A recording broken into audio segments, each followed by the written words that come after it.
policy that required people arriving to the southern border seeking asylum in the U.S. to remain in Mexico can now be lifted by the Biden administration following a ruling by the Supreme Court.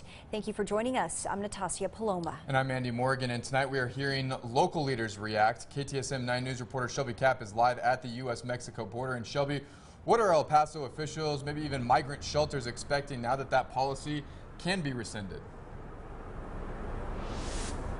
Yeah, well, Andy and Natasha, we don't know exactly when Remain in Mexico will be lifted by President Biden, but El Paso County Judge Ricardo Samaniego saying he hopes that the president gives El Paso a heads up before entirely lifting the policy. Now, he says that if President Biden were to lift the Remain in Mexico policy today, that would be difficult to handle the number of people coming into the country, as thousands of people are waiting on the Mexican side of the border to cross. Ports might be able to get hit harder because at the port they can show up and then they can introduce the fact that they need amnesty. Unfortunately, when it backs up at the port, it doesn't make sense for them, so they'll go to the border.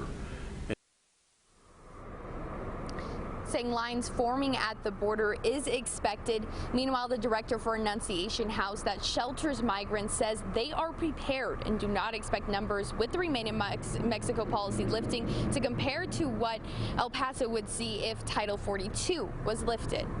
If and when, and you notice that I use the word if, Title 42 is ever lifted, there you will see a significant increase. Texas Attorney General Ken Paxton filed a lawsuit to prevent the ending of the Remain in Mexico policy, reacting to the Supreme Court decision, saying in part, quote, "I will continue to fight to secure our border and hold Biden accountable in my dozens of other border security suits in federal court."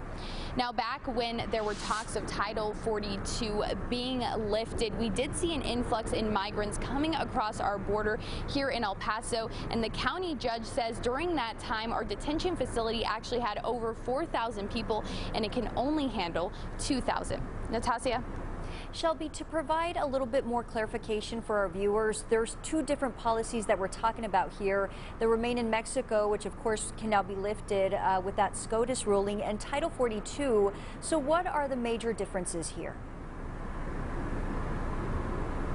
Yeah, well, Natasha, with the Remain in Mexico policy, that was a Trump-era policy that makes it so that migrants who came seeking asylum had to wait in Mexico during their immigration policy, whereas a Title 42 is a public health order that has to do with COVID-19 and made it so that Border Patrol agents could actually expel migrants without giving them the chance to seek asylum.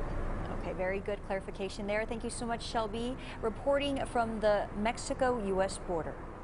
According to our border report, only 7,000 people have been enrolled in the MPP program by the Biden administration. In contrast, the administration has expelled 730,000 people so far this year under Title 42, as you just heard the distinction, which is a very different federal statute. Also, the administration is not taking asylum applications at ports of entry, which means many people are trying to come in by evading Border Patrol. Advocates say Title 42, the border wall, and the Operation Lone Star are forcing migrants to take chances. We demand for Governor Abbott to take the $8 billion used on unnecessary border enforcement operations and invest it in the urgent needs of border communities. Activists are calling for reforms to the law that will bring about a safe, orderly, and fair immigration process. And other immigration advocates also say the MPP put asylum seekers at risk of being exploited to threats from the cartel. Immigration experts also say the number of migrants still in the program has significantly decreased, so it's not really clear how today's ruling will affect the flow of migrants. This actually won't have much of a practical effect on who's being let into the U.S. It's possible that this could cause some people who were considering migrating to decide to make the trip. While justices say the Biden administration has the authority to end immigration policies from previous administrations, they left the door open for states like Texas to challenge whether Biden followed appropriate procedures to end the policy.